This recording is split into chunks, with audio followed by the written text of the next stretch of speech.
right. Well, Pernilla, thank you for being here. Thank you for having me.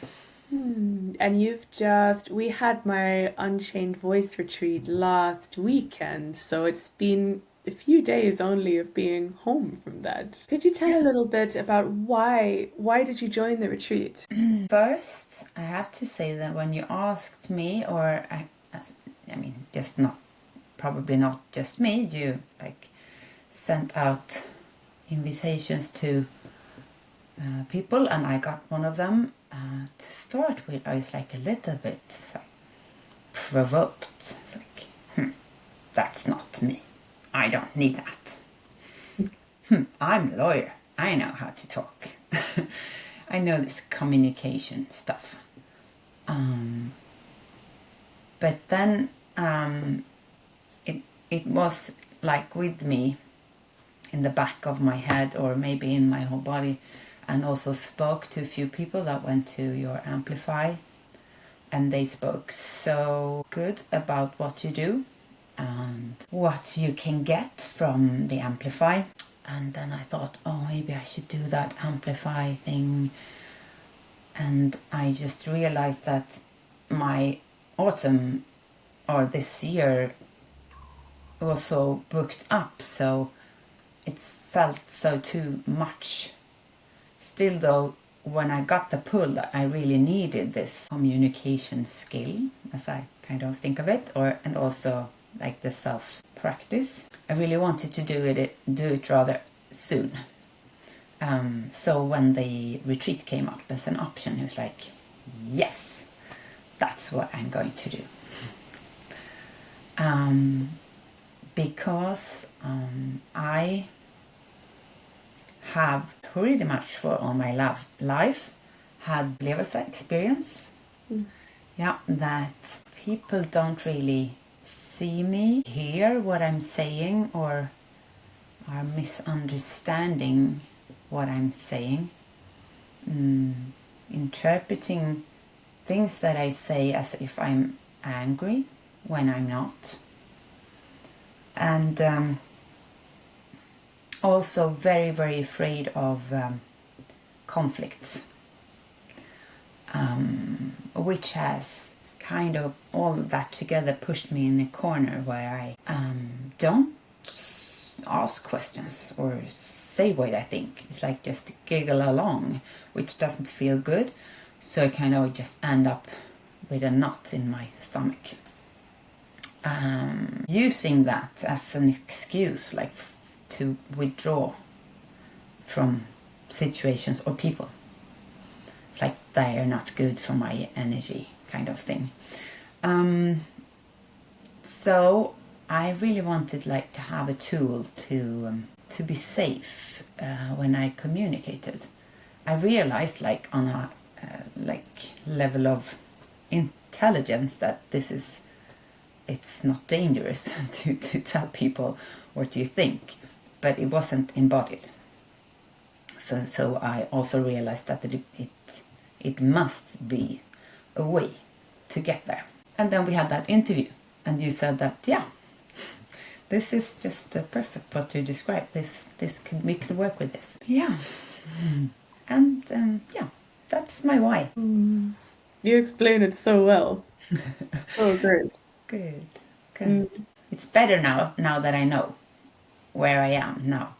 Now I can look back at it and see what was missing or what wasn't working. I couldn't really see that before. Let's stay there. As much as you would want to share about it, what did you understand about what wasn't working before? Yeah, I have to say that this is the worst and the best thing I've ever done. Because it was so much hard work with myself. And you know that I had one foot out of the door every day of the 5 days. Yeah. We were there, maybe not the last day, because then we left anyway. but it was it was a struggle. No, I will just fuck this. I will just go home and lay down in my sofa and watch Netflix and eat crisps. Just go back to your comfort zone. It felt so lockande. Attractive. Attractive. To go back to the comfort zone. Mm-hmm. Yeah. Still, at the same time, knew that it would be almost like to get to like some kind of Zen Buddhist place if I would go through this, which is pretty much, I understand now after this, what I've been striving for. It's like what I strive for in my life, to like be a little bit better of living this life here, because I'm actually here and I have to enjoy it as much as I can, with as little resistance as possible, in the things that I can actually control. So I actually hooray myself rather much for that. I'm interested in getting better and in living this life, and this course was a huge part for me. And everyone keeps saying now, saying, yeah, you know, you always do a course and then you come back and you just go on living the same. It's like, yeah, I know, but this is like a shift for me. So far, I mean, it hasn't been that many days, I realize that, but it's a big shift in me, and I don't see why I should go back, because it's so much easier now. I hope that when it gets much more... Can you speak more into this shift? Like, what has been the shift in you so far? Yeah, first of all, told me to have like the chest as my resonanslåda. Resonating chamber. Yeah. And that everyone keeps saying, so, oh yeah, that's good for your chords. It's like, yeah, well, but that's just a side effect. I mean, that's not why we did it. To me, it's just much more. I feel so much calmer. Instead of being up here and very, very forced, and it's so much all the time, and I'm happy, and it's like, yeah, I feel so much more grounded. And I also noticed that I thought when we were there, and I practiced this, that coming home, people would be like, oh, how is she talking now? How can she, this sounds very weird. But that hasn't really happened. No one seemed to have, like... So probably from time to time I am, when I'm calm, in this state. I was, like before the course or the retreat. But now it's like I notice when I slip out, and I don't like it. I get stressed, like immediately. So that was like the first thing. And just speaking with that voice, I think made a big impact. But that might have been much more in myself. But never mind, is also what is coming out, right?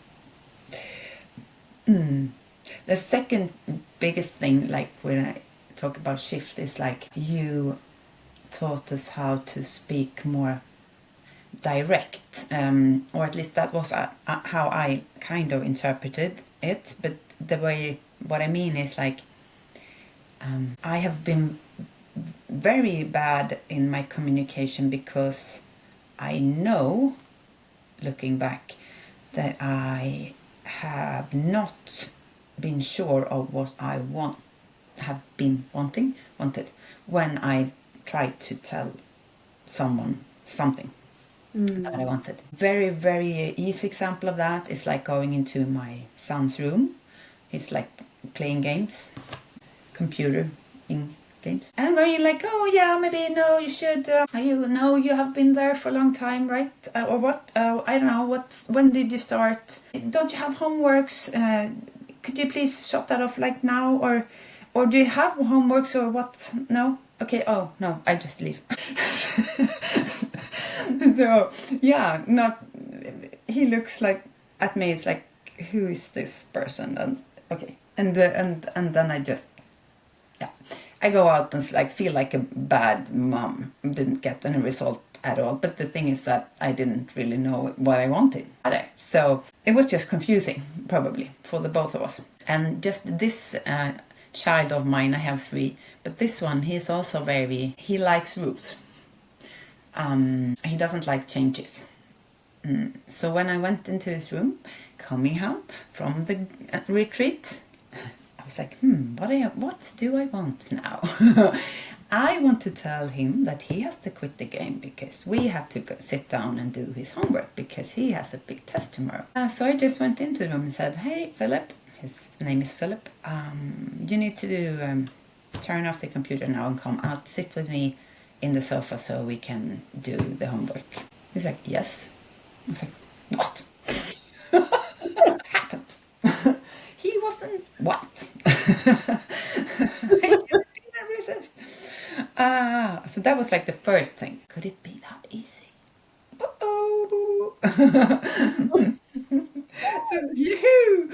So that coming to understand and like sitting down, taking a little moment, pausing, like what do I really want? And if I come to the point to say it doesn't really matter, then I don't mean to have to do the question or like put, make my voice heard at all. I mean, why? If I don't want it, because it just creates unnecessary tension or like words coming out. I don't know. So it's like but so that's the first thing, and the other thing that has a lot more to do with me and like being very conflict frightened. Is that the word? Conflict red? Conflict averse, we usually say. Conflict averse person, because I've talking about myself like imperfect now.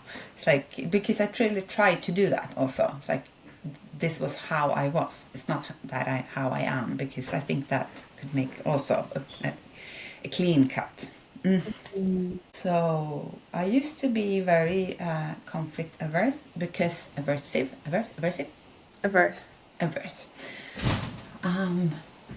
because I have had difficulties not taking different opinions as they reflect me.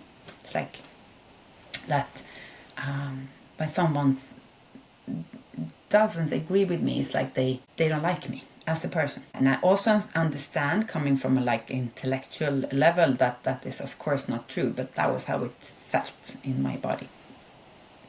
That's why I didn't bring up subjects that I knew would lead to conflict. So kind of just avoided them instead. And in a relationship with someone that could potentially be your husband or is your husband, that is not a good way to go, because then you end up like talking about nothing, pretty much. I mean, a lot of things that you talk about are potential conflicts because you think different things about them. So it ended up like we didn't maybe talk that much at all. And I don't know really how that's happened, but something happened.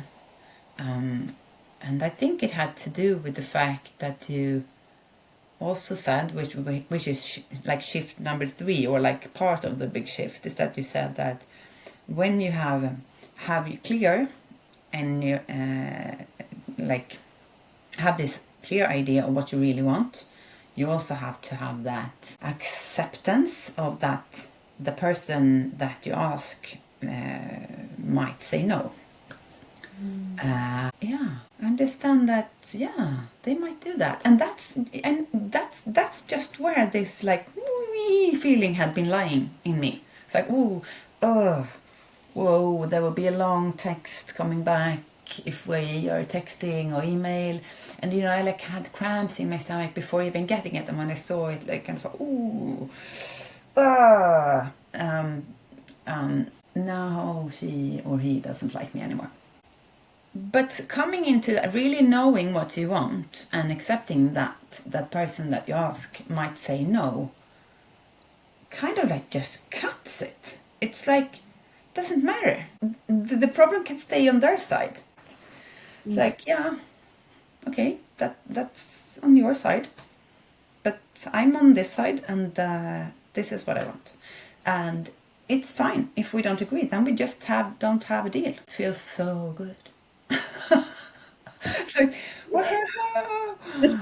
Ah, it feels so good just to leave all that fluffy. We talked about fluff on the retreat, that all that words around, and all that also which comes a lot from the mind reading, which is also part of the shift. Like trying to stop the mind reading.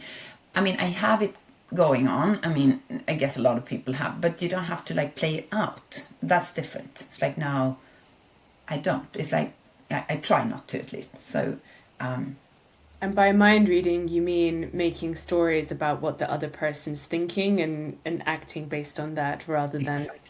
Mm. exactly. So Wow, it's so beautiful to hear about all these things, Pernilla, and I'm cheering you so much for how you're integrating this. It's really, really beautiful to hear about. We're right up to time, like we've gone a bit over time. Is it okay if I take one more question with you yeah, about you. about me?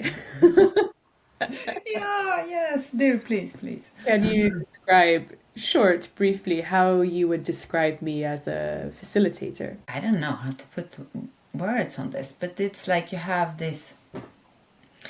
all this knowledge, and you just intuitively use it, or it's that you use it by experience because you've been doing it so many times and met so many people that are in different situations that you see patterns. That I don't know, but also I'm not interested in why. I just know that you are super perfect for at least my journey. You were, and I could see that you were for the others as well. We were all that. Think I said that's so amazing. I don't know how you did that, because we all had different goals and like intentions with coming into the retreat, as I interpreted it anyway. And you just held all of us in that space.